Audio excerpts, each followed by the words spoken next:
Hello friends, welcome back to our channel. Pahalgam ఉగ్రదాడికి ప్రతీకారంగా భారత్ చేపట్టిన ఆపరేషన్ సింధూర్ విజయవంతం కావడానికి గగనతల రక్షణ వ్యవస్థలే కీలకం. వీటి సాయంతో పాక్ దాడులను సమర్థవంతంగా తిప్పికొట్టి దాని డ్రోన్లు, యుద్ధ విమానాలను ధ్వంసం చేయగలిగింది భారత సైన్యం. సైనిక స్థావరాలకు ఎలాంటి నష్టం జరగకుండా అడ్డుకుంది.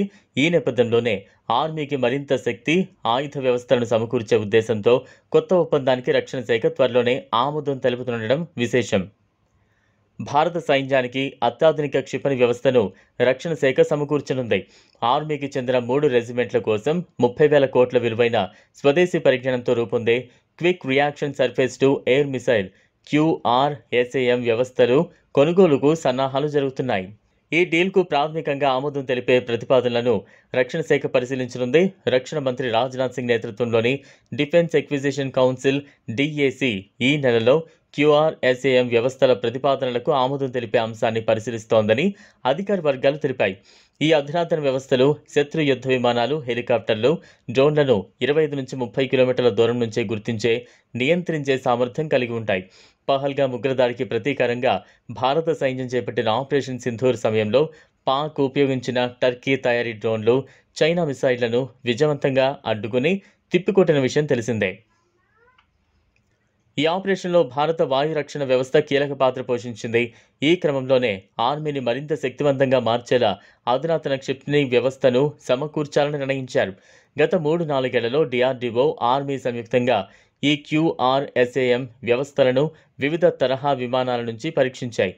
Bharat electronics limited, Bharat dynamics limited కలిసి ఈ వ్యవస్థలను తయారు చేస్తున్నాయి.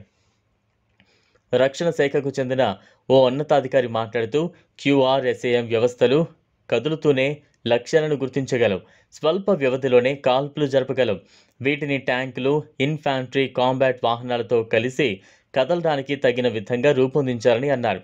ఆపరేషన్ సింధూర్లో కీలక పాత్ర పోషించిన ఆర్మీ ఎయిర్ డిఫెన్స్ AAD మొత్తం 11 రెజిమెంట్లకు QRSAM అవసరమవుతుందని పేర్కొంది. ఇదే సమయంలో 25 కిలోమీటర్ల పరిధి కలిగిన స్వదేశీ ఆకాశ్ వ్యవస్థలను కూడా రెజిమెంట్లలో క్రమంగా ప్రవేశపెడుతోంది.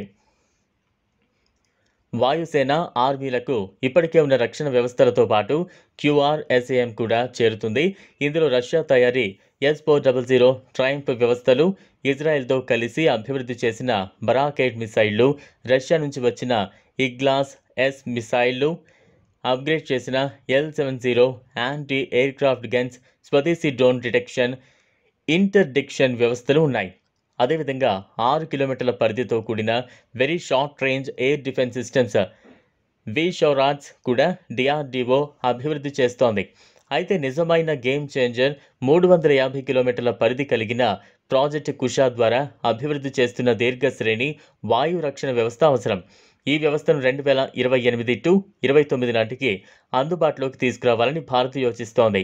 ఇప్పటికే సెప్టెంబర్ 2023లో వాయుసేనకు 5 స్క్వాడ్రన్ల కొనుగోలుకు 21,700 కోట్ల విలువైన ఆమోదాన్ని రక్షణ మంత్రిత్వ శాఖ ఇచ్చింది. ఈ వీడియో మీకు నచ్చినట్లయితే లైక్ చేయండి, షేర్ చేయండి, ఛానల్ను సబ్స్క్రైబ్ చేసుకోండి. Thanks for watching.